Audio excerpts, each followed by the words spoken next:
we welcome not a one, but a two-time Olympic gold medalist turned Bronco, Stacey Walker. Stacey, so good to see you. Thank you, thank you. It's a privilege to be here. When I got asked, I was a little bit nervous, but I thought, hey, let's try something new, outside of the comfort zone, talk about league, the new sport that I'm just learning. Try something new. You're definitely doing that and you're killing it. You would not be nervous. Look at you with your 2 gold medals on the couch. We forced you to bring them down against your will, and be careful because Joe has been eyeing them off. We're all fangirling. We really are. This is the kind of thing dreams are made of, to win 2 Olympic golds. Yeah, look, Joe, do you want to wear them? I think she does. She touched them. Can I? I'll pass them. Yeah. I've always wanted to go to the Olympics. I think this is as close as I'll get. So I'm just going to soak it up. Soak it up. So, Stacey, you should be soaking it up, right? Like most people, after doing what you did in Paris just 6 weeks ago, that's exactly. Are they heavy? They're heavy. They're heavy. I really expect them heavy. to be. They are gold. Look at her face. They suit you. She's loving Amazing. But you came here for amazing. another challenge, and you're absolutely killing it. We all agree. How are you finding this new challenge for you? Yeah, it's cool. It's different. It's interesting. It's definitely a challenge. I mean, playing my first ever league game in an NRLW competition that has been thriving in the last few years. Yeah. It's been awesome. Obviously, I haven't watched much in late, but it's been cool to kind of get myself in there, chuck myself in the deep end a little bit, and I've just got so much knowledge now about the game in the short 5 weeks that I've been here. Yeah.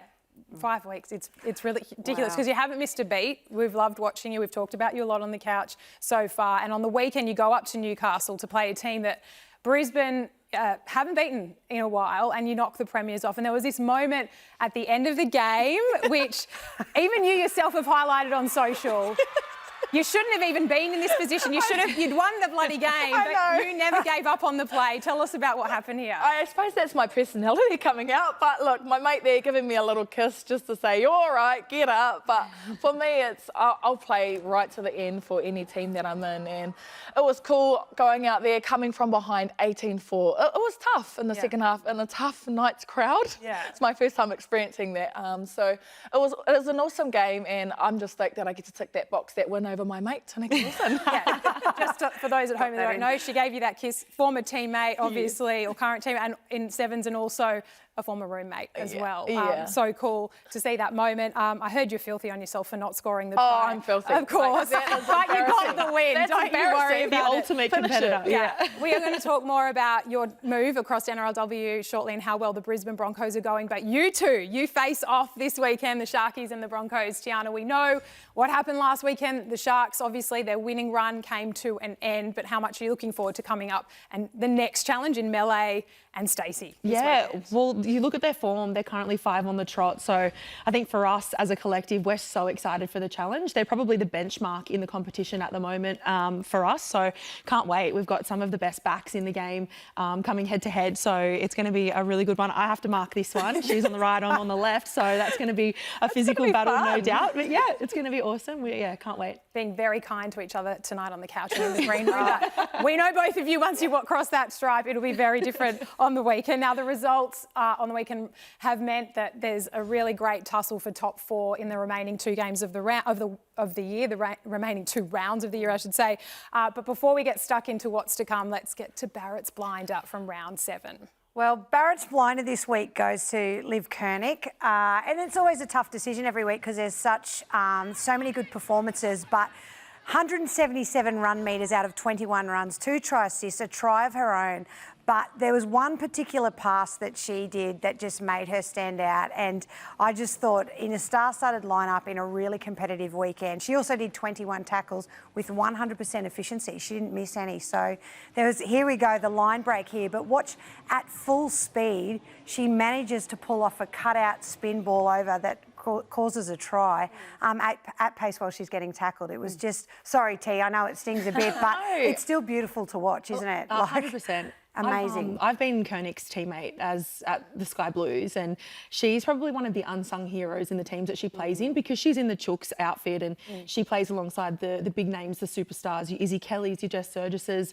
She is so versatile. She's one of the best back rowers in the comp, but she also plays lock. So she's got that touch footy background. She's got that awareness, that footy IQ. And I think obviously her performance on the weekend really spoke volumes of what she's capable of. But she's been that player for a long time. You know, she's received quite a lot of accolades, but I feel like she's been in the shadows, and it was obviously sad against our team. But it was nice to see players like her really stand up. Yeah, and she gets some airtime here with Barrett's Blinder on NRLW on Fox. All right, let's take a look at the Premiership ladder with 2 rounds to play. And the Sharks, well, their lead at the top, it's been cut to 2.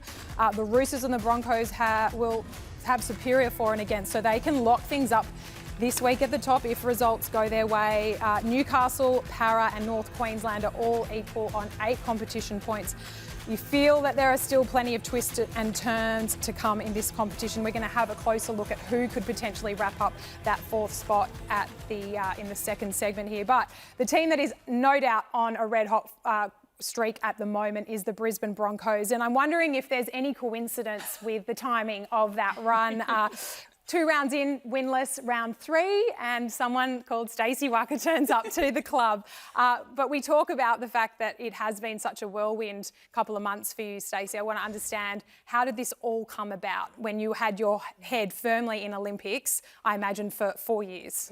Yeah. So I think maybe 12 months ago we kind of had conversations, and first of all, my first expression was, well, if my Sevens teammates can do it, then maybe I can give it a go. And they excelled highly last year. Tyler, Niall, Gail, they all loving it. They're thriving in this environment. So I thought, okay, I'm going to give it a go. It's my turn. So had those conversations with my agent. He obviously talked to the right people, and here we are. We signed a contract and we're with the Brisbane Broncos. But I have to give a shout out to Gail. Like, she's a massive influence on why I came. I wanted to go to a team where I knew someone, just to feel a little bit more comfortable. And the Brisbane Broncos gave me the opportunity, and I just kind of turned it down.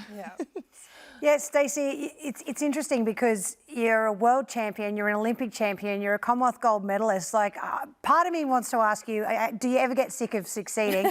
But more importantly, and you've kind of touched on it, but why, not necessarily walk away, but what motivates you to try something? Obviously, Gail's a huge factor, but there's big risks in the transition. Your mates did it, but there's a chance of failure there too. So how did you manage that decision making? I'm a very optimistic and happy and inquisitive person. So for me, it was like, okay, you've been in this job for Sevens for 10 years now, you've travelled the world, you've done so much in the sport, which is cool. And I think I've still got more to give there, but when the opportunity came to league, I was like, okay, well, I'm either going to go really well or I'm going to go really bad, but at least I gave it a go. So I just love giving new things a go, and if it works out, it works out. And so far, so good, which is really cool. But for me, I'm not thinking of the worst. I'm not thinking of the failures. I'm more so just go and give it a go, have some fun, enjoy your time there. I'm not going to lie, when I came into the season knowing that we were down 2 games already, I was like, oh, this sucks. But for us to turn it around, I loved my debut. It was a dream to, first of all, beat Niall and the Titans. Thank you for bringing it up. I'm glad you raised it. And to win, cool, awesome. Yeah, your transition, Stacey, has been really impressive, especially coming from someone who's also transitioned from rugby league. But listening to you say that you didn't grow up as a rugby league fan, you didn't really know much about the game, and it's been the last 5 to 6 weeks where you've learnt the rules, let alone the performances that you're putting out on the field. Do you give a bit of credit to the professional background that you've become part of, or is it the people around you that are helping you grow week to week? What does it come down to? Yeah, I think it's a bit of both. Being 28 years old now, obviously an experienced player in Sevens, I think it comes down to obviously motivation, dedication, mindset, attitude. That's all for my internal personal beliefs, but to have the camaraderie that we have at the Broncos and so many people just willing to help. And the cool thing that they've done for me is take the pressure off my shoulders. They're like, look, we know you can play footy. Catch the ball, run, make your tackles. It's as simple as that. So it's cool getting used to the positioning, being in the back 5, running the hit-em-ups that not probably used to like Sevens. There's usually space somewhere. But I think I have to give credit to not only obviously myself and my want to be better, be a good player, be a good person, but definitely the support system around me. It's been absolutely next level. What's been the biggest adjustment for you? Because I noticed, in terms of system, systems, rugby sevens and rugby league are so different. And that's something I took a whole season in reserve grade having to learn the hard way. For example, even making a tackle and reloading straight to your feet, you do the opposite in rugby league. Yeah, it's been hard. Yeah. But definitely space. Like for me, I love playing sevens because I love running the space. And here it's kind of cool because if you get into space, you're like, oh, okay, sweet, that's good. We've done our structure and there's an overlap somewhere. But it's definitely the tackle, the contact. Like you're usually chasing tackles in sevens. There's not really a one-on-one confrontation tackle like in league. But it's cool. I'm like, yes. But just stay down, Stace. Don't try and tackle and roll away. You have to stay on them for a few seconds before you get back into the line. But it's all been fun. Well, you're managing it like an absolute pro. And you mentioned earlier Gail, and we know Gail Broughton has been a huge influence on getting you over to the Broncos, as were your other teammates. But what about that 10-year-old friendship off the field? How much is that helping you and your connection with Mele as well when you're on the field and you're under pressure with the Broncos? Yeah, I think for me, when you're in a space and in an environment where you're feeling comfortable, you play naturally at your best. And to have those two there who are from home, especially Gail, I've played with her for so long. I know how she plays, she knows how I play, and we know each other off the field too. So it's kind of cool to get that connection and to showcase that with the other girls. Knowing and understanding your teammates is it goes kind of overrated a little bit, but it's important. I feel off-field is so much more important sometimes than on-field because that's the trust, that's the connection. So to have that fun, laughter, banter with my teammates again, it's making my time here more enjoyable. There are so many sevens girls that you've mentioned already, and Gail's one of them. You tell us, is there buzz generally around NRLW in the sevens system? And do you hope there is more opportunity to be able to play both? Would you like to see a world where you can do both going forward? 100%. And I've talked about it the last couple of weeks actually to a few media outlets. It's like NRLW is growing and not everyone gets the opportunity to represent their country here in Australia and in New Zealand. Like there's only 12 spots in the sevens team essentially. So if you don't get that chance, like there's other things out there now. And I'm just lucky enough that I'm in a position to be able to come over here and play. I hope it continues. I'd love to still play both. It's definitely been it's been better than I'd actually expected. So hopefully girls do play both, and if they love it, then cool. But if not, at least they've given it a go. I think definitely your experience alongside some of your former teammates would motivate a lot of those girls to come over. But for you, Stacey, you're known as the smiling assassin around the world on the rugby series, and rightfully so. And you've already created such a huge fan base for yourself in Brisbane. What makes you the competitor that you are? I think it comes down to my family. I'm the youngest of four. Fair enough. 2 older brothers and an older sister. I hate losing, but I'll keep fighting and fighting till I cry. It's all good. But my mum and dad are super supportive too. My whole family are. And from when I can remember as a young kid, I played every sport that I could. And I'm grateful for that because I think that's helped my skill set overall. Netball, touch, that helped me transition into rugby and now the transition into league. There's similar skills across the park. So for me, it's like, cool, if kids can play lots of sports and then slowly transition one day, I think it'll be beneficial overall. But that's where my competitive mindset comes from. It's definitely from my family and the want to not lose. I love it. Yeah. So good. And even though you've come from all these other sports and we were talking earlier about how you haven't really strongly followed league, you found yourself in a club that won 3 premierships in a row. You know, they're one of the standard setters in the NRLW. What sort of an opportunity now do you think the Broncos have to finish this season off, given you're looking at 6 in a row now winning?